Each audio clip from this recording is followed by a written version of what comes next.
Product को add कर सकता है। आज हम उसका सेकंड पार्ट करते हैं, दूसरे मॉड्यूल पे काम करते हैं कि कैसे कस्टमर अपने जितने भी प्रोडक्ट्स ने ऐड कराए हैं ना, उसको कैसे हम एक होम पेज पे या इंडेक्स पेज पे कस्टमर को हम शो करा पाएँ। ठीक है, तो पहले तो हम इस प्रोजेक्ट को एक बार रन करा के देख लेते हैं कि हमने कल क्या काम किया था। उसके बाद हम लोग नेक्स्ट वर्क करते हैं कि how we can show products on a home page. तो ये मेरा प्रोडक्ट मॉड्यूल है। इससे पहले मेरा लॉगिन था, हम लॉगिन से चेक कर लेते हैं। एडमिन लॉगिन, admin_login, ये मेरा फर्स्ट पेज था जो हम लोगों ने येस्टरडे वाली वीडियो में किया था, क्लास में की थी।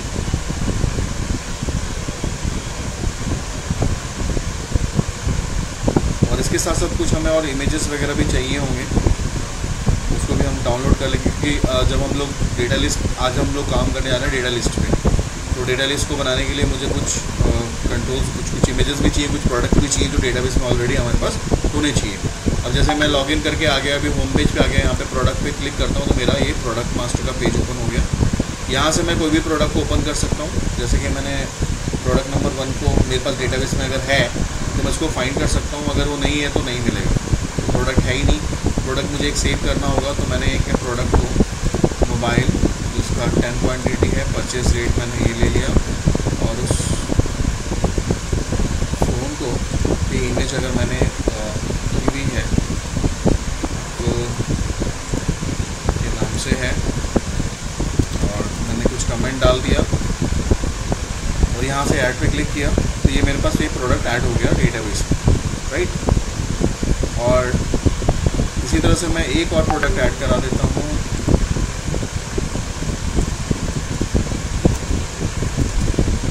मोबाइल है, ये 8 पीसेस है मेरे पास, ये 82,000 का है, और उसकी एक इमेज हम लोग यहाँ से ले लेते हैं। उसको भी मैंने प्रोडक्ट ID 2 के भी यहाँ पे सेव कर लिया। अब 2 प्रोडक्ट मेरे पास में है, 2 प्रोडक्ट मेरे पास में स्टोर हो चुके हैं। और उसके भी यहाँ पे मैंने ये भी हमने कर रखा है कि 1 मैं चाहूँ तो 1 को फाइंड कर सकता हूँ, और मैं चाहूँ तो 2 को भी फाइंड कर सकता हूँ। जितने भी प्रोडक्ट मेरे पास डेटाबेस में है उसके हिसाब से मेरे पास प्रोडक्ट की कॉस्टिंग और कितने क्वांटिटी है सब कुछ मुझे पता चल जाएगा। अब मैं चाहता हूँ कि जितने प्रोडक्ट्स मेरे पास में हैं, और इसके साथ हमने येस्टरडे क्लास में ये भी देख लिया था कि कैसे अगर मुझे एडिट करना है, मान लो उसको 83,000 करना तो मुझे 83 कर सकता हूँ मैं। अपडेट पे करूँगा तो ये प्रोडक्ट कोड 2 जो है वो 83,000 का हो गया।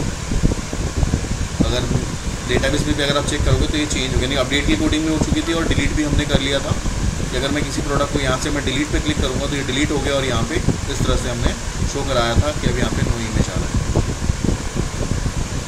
ठीक है, तो येस्टरडे वाली क्लास में हमने इतना कर लिया था। फिलहाल एक और इमेज हम लोग यहाँ पे ऐड कर लें, बिकॉज कि मुझे लिस्ट में शो भी कराना है।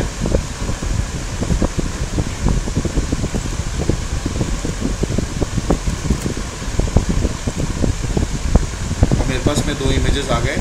अब यहाँ जो मैसेज अभी तक आ रहा है उसको हटाने के लिए लेबल को रिफ्रेश करना पड़ेगा, हमें डबल कोट्स लिखना पड़ेगा, वो हमने नहीं किया था, तो हम कर लेंगे। नाउ अब थर्ड वर्क क्या चाहते हैं हम, मैं चाहता हूँ कि जो मेरा होम पेज है उस होम पेज पे सारे प्रोडक्ट शो हो जाए। जो मेरा होम पेज बनेगा इसका, उस पर हमारे सारे प्रोडक्ट शो हो जाए। तो उसको हम कैसे बनाएंगे, तो कोई इसके लिए हमें थीम चाहिए होगा। कोई थीम अगर ले सकते हो तो ले लेना। अभी आज की क्लास में थीम तो नहीं बताता हूँ मैं वैसे नॉर्मली मैं आपको बताता हूँ कैसे हम डेटा लिस्ट को यूज़ करेंगे। फिर हम बाद में, क्योंकि हम लोग पूरा प्रोजेक्ट पे थीम पे हम लोग बाद में उसको कन्वर्ट कर लेंगे। तो अभी मुझे एक ऐसा पेज लेना है जिस पेज पे मैं प्रोडक्ट को, जितने भी मेरे प्रोडक्ट्स हैं उसको मैं लिस्ट करता हूँ, शो करता हूँ। तो उसके लिए प्रोजेक्ट में जाते हैं, ऐड करते हैं एक न्यू आइटम,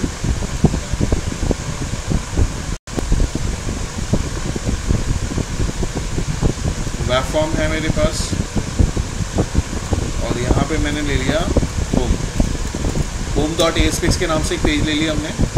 जो होम पेज होगा वो वाला होम पेज है जैसे अमेज़ॉन फ्लिपकार्ट का जो पहला पेज होता है जहाँ पे आपके लिस्ट ऑफ प्रोडक्ट्स आपके शो होते हैं, वो वाला होम पेज।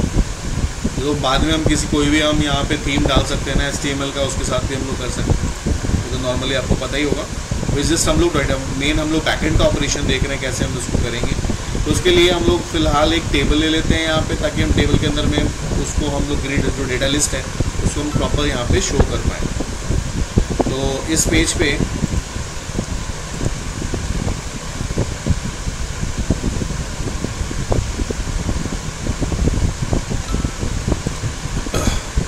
यहाँ पे हमने क्या किया, एक इंसर्ट कर लिया है टेबल में हम लोगों ने कुछ रोज डाल दिए, ऐड कर दिया,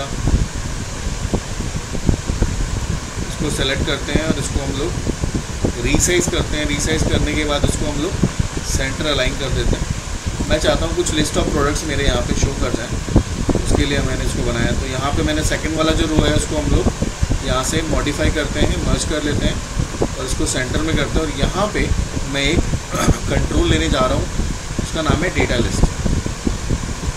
डेटा लिस्ट आपको मिलेगा डेटा टैब के अंदर। डेटा टैब के अंदर जाओगे, डेटा लिस्ट मिलेगा आपको। डेटा लिस्ट आप ले लो यहाँ से, इस तरह से ये आ गया आपके पास डेटा लिस्ट। अभी जो डेटा लिस्ट आया उसके अंदर में मुझे लिस्ट ऑफ डेटा को शो कराना है। लिस्ट ऑफ डेटा, जैसे कि आप अमेज़ॉन फ्लिपकार्ट पे देखा होगा, पहले प्रोडक्ट की इमेज आती है, प्रोडक्ट की इमेज के नीचे उसका नाम भी लिखा होता है, उसके नीचे उसका कॉस्ट लिखा होता है, उसके नाम नीचे बाय नाउ का बटन होता है या ऐड टू कार्ट का बटन। तो वो मैं करना चाहता हूँ। तो ऐड टू कार्ट के लिए मुझे एक बटन भी चाहिए होगा, तो यहाँ से मैं ऐड टू कार्ट के लिए एक बटन ले लेता हूँ।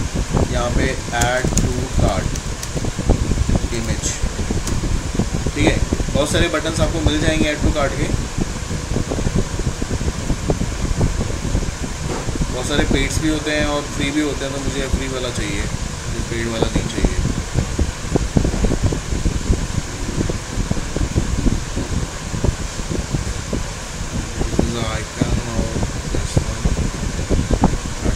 पे क्लिक करूँगा तो मुझे पेमेंट करनी पड़ेगी।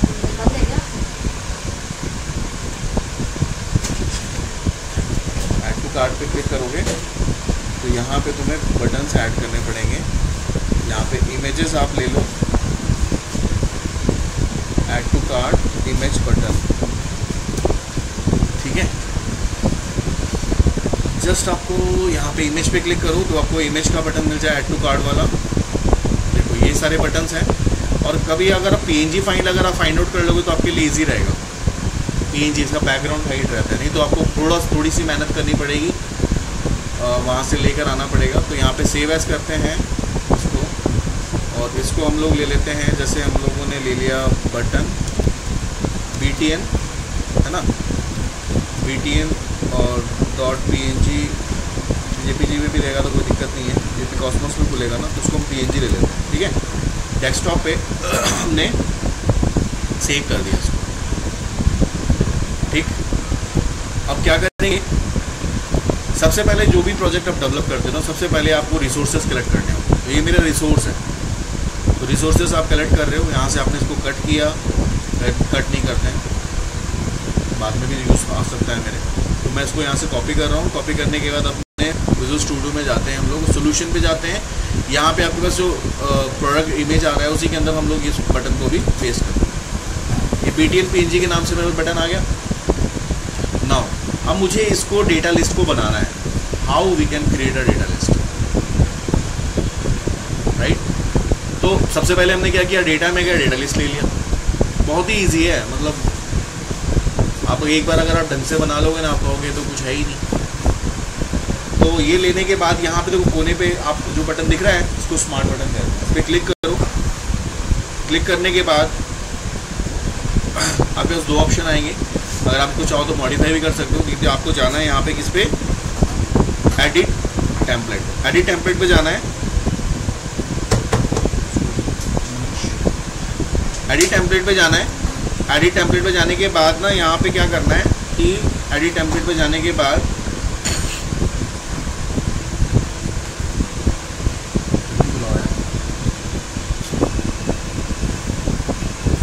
यहाँ पे इंसर्ट टेबल, यहाँ पे रोज में लेना है, रोज लेना है, कॉलम लेना है यहाँ पे 0।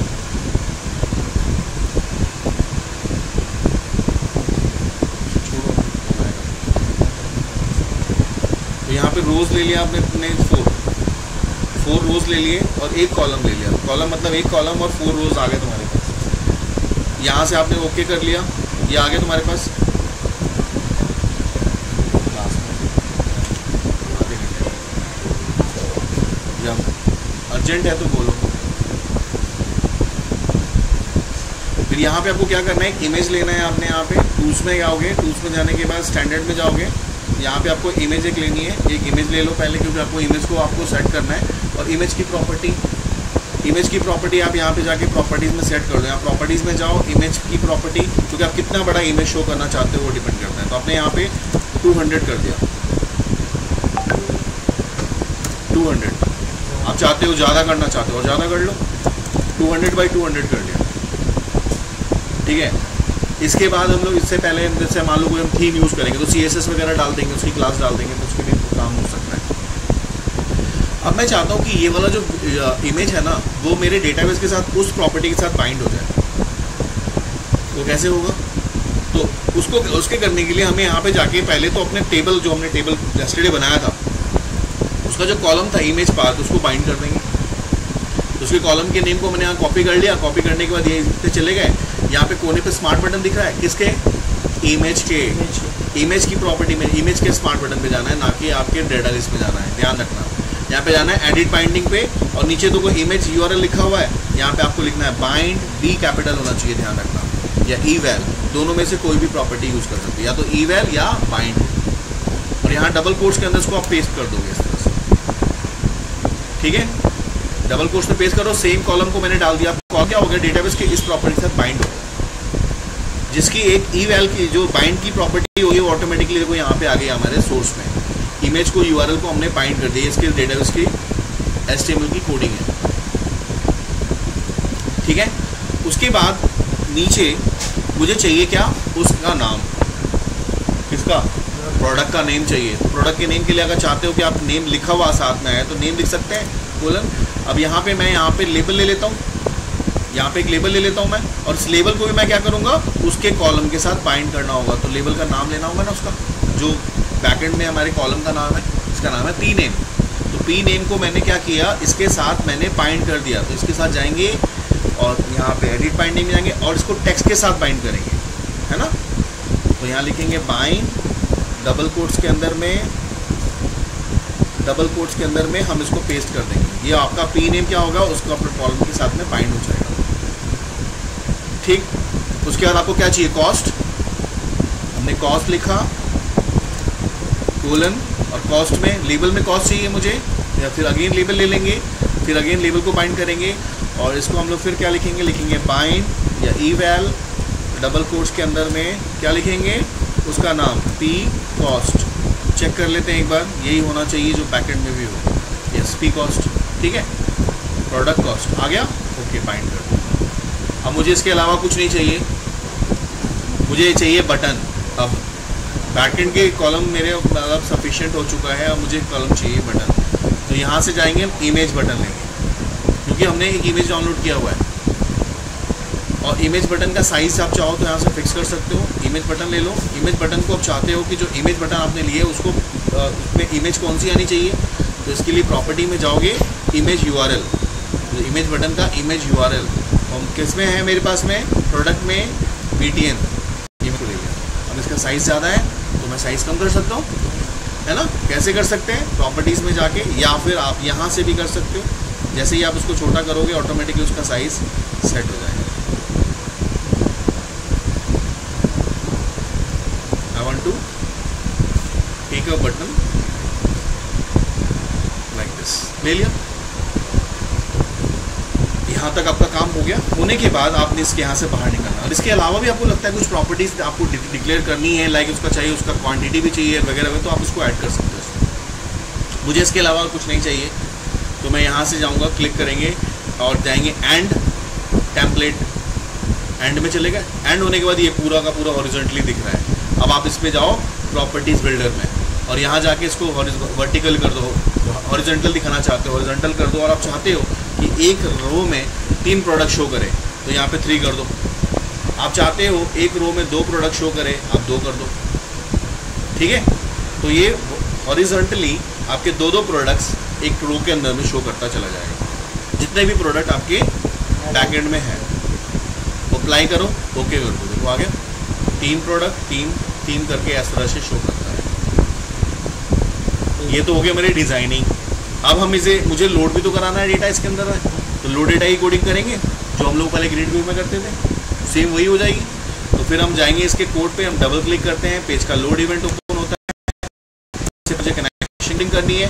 कनेक्शन की coding already we have done inside the login और एडमिन लॉगिन में भी हमने किया हुआ है। तो हम यहाँ पे जाते हैं, इसके कोड को कॉपी कर लेते हैं, यहाँ से मैंने कॉपी कर लिया। कॉपी करने के बाद चले गए होम पे और हमने यहाँ पे क्लास में इसको पेस्ट कर दिया। जैसे पेस्ट करेंगे ऑटोमेटिकली मेरे सारे रिसोर्सेज भी आ जाएंगे। ये आपका 2022 के फीचर है।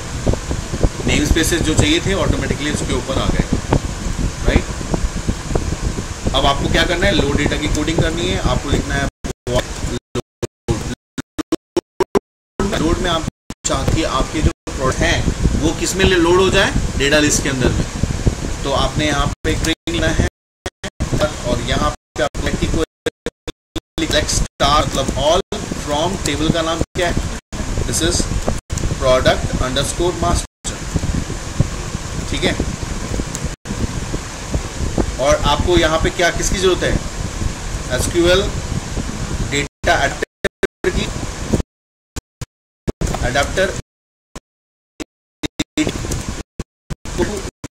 एसक्यूएल डेटा ले रहे हैं क्योंकि एडाप्टर काम है, और उसके पास कर देंगे कर देंगे, ठीक है। जब एडाप्टर लेते हैं तो हमें कनेक्शन की जरूरत भी नहीं पड़ती है।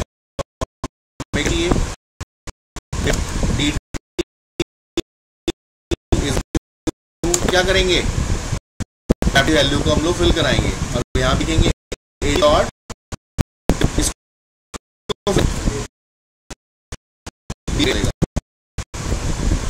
ध्यान रखना कभी भी हम अडैप्टर जब यूज करते हैं तो हम कनेक्शन ओपन और क्लोज नहीं करते। अभी हम फिल करने से पहले क्या हमने कनेक्शन ओपन किया, नहीं किया, ना क्लोज करेंगे। Finally I want to fill the data inside the data list जो हमने लिया हुआ है। हमने तो देखो डेटा लिस्ट हमने लिया, डेटा लिस्ट के अंदर हमने सब मैपिंग कर दी कि भैया ये लेबल जो है इसके साथ मैपिंग है, ये इसके साथ मैपिंग है, लेकिन इसका सोर्स कहाँ से आएगा, सोर्स कहाँ से आएगा, सोर्स तो यहाँ से आएगा ना। जब तक उसको सोर्स मिलेगा नहीं वो कैसे फिल करेगा। तो मुझे यहाँ पे चाहिए data list 1 dot data source is equal to क्या, dt, फिर डेटा लिस्ट 1 डॉट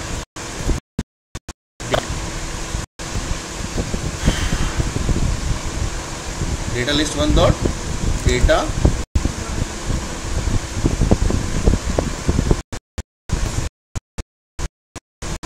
उसको बैकएंड हो जाएगा। और फाइनली इसको हम कहाँ लिखेंगे, पेज के लोड पे। लेकिन पेज पे लोड पे लिखने से पहले मुझे इफ कंडीशन लगाना पड़ेगा क्योंकि मुझे पेज की वो भी चेक करनी है कि पेज का पोस्ट बैक ट्रू है या फॉल्स है।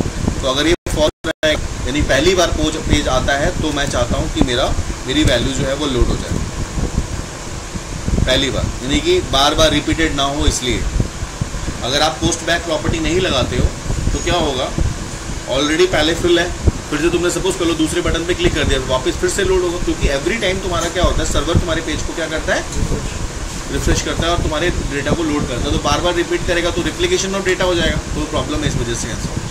और फाइनली इस पेज को अभी मेरे पास 2 प्रोडक्ट हैं वहाँ पे। अब मैं चाहता हूँ ये प्रोडक्ट मेरे शो हो जाए, तो मैं इस पर राइट क्लिक करते हैं हम लोग और करते हैं सेट एज स्टार्ट पेज।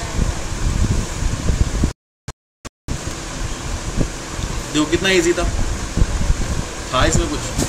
जो भी अमेज़न फ्लिपकार्ट पे जो वैल्यूज आपको दिख रही है ना वो यही है डेटा लिस्ट में। हाँ वो डेटा लिस्ट में हो रही है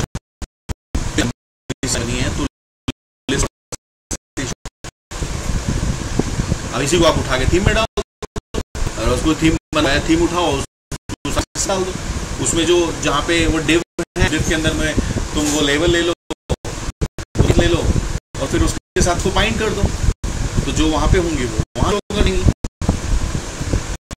तो आजकल के जैसे मैंने आपको डेटा लिस्ट बताया, कभी कभी क्या होता है सर्वर पे ना स्पैन क्रिएट करता है, ये डिव क्रिएट कर देता है। तो क्या होता है कि जो CSS वगैरह की होती है ना के साथ में वो मैच नहीं कर पाता, वो बाउंड्री से बाहर निकल जाता है। तो इसी को हम लोग रिपीटर यहाँ पे में डेटा लिस्ट 1 लिख रहे हैं उसकी जगह पर हम रिपीटर 1 लिख देंगे, दैट्स इट। बाकी सारे कंटेंट सेम रहेंगे। अगर मैं इसकी जगह भी डेटा लिखा हुआ इसकी जगह मैं रिपीटर 1 कर दूंगा तो कुछ सेम वर्क, समझे? डिफरेंस है कि वो स्पैन नहीं करता, ये एक स्पैन नहीं करता। डेटा लिस्ट होगा तो ये स्पैन क्रिएट करेगा, एक लाइन से क्रिएट करता है, जिस वजह से आपकी जो डिजाइनिंग है ना CSS की वो स्पैन आ जाता है उसके अंदर में, यानी कि एक लाइन आ जाती है, डिव आ जाती है, तो इस वजह से आपकी दिक्कत होती है, डिजाइनिंग आपकी खराब हो सकती है। इसी वजह से हम लोग जब भी कोई फाइल बनाते हैं तो उसको हम लोग कन्वर्ट कर लेते हैं किसमें, डेटा लिस्ट में। अब देखो मेरी दो मेरे प्रोडक्ट्स थे, दोनों यहाँ पे शो कर रहे हैं, दोनों के नाम शो कर रहे हैं, दोनों का कॉस्ट शो कर रहा है 80,000 और 82,000, और ऐड टू कार्ट का बटन भी आ रहा है वो हाइपरलिंक के साथ। Now we are going to add to cart. अब हम लोग कर सकते हैं, लेकिन इसके बाद में हम करेंगे, आगे करेंगे, ठीक है। ये आपका दूसरा मॉड्यूल कंप्लीट हो गया, देखते देखते नहीं होगा, हमने कोडिंग कहाँ करी है उसकी। इससे पहले हमें और भी कुछ कोडिंग करनी पड़ेगी ना। ऐड टू कार्ट से पहले हम ये देखेंगे कस्टमर रजिस्टर्ड है कि नहीं है।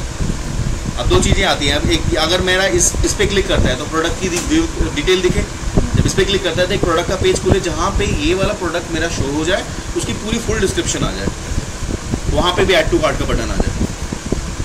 और दूसरा, अगर मैं डायरेक्टली देखना ही नहीं चाहता तो अगर मैं देखना नहीं चाहता, मैं सिर्फ क्या करता हूँ, ऐड टू कार्ट पे जाता हूँ, तो ऐड टू कार्ट पे जैसे मैं क्लिक करूँगा मेरा ऐड टू कार्ट में चला जाए। समझ गए? तो मैं स्टॉप करूँ वीडियो को, बाकी तीसरा मॉड्यूल हम लोग कल करेंगे।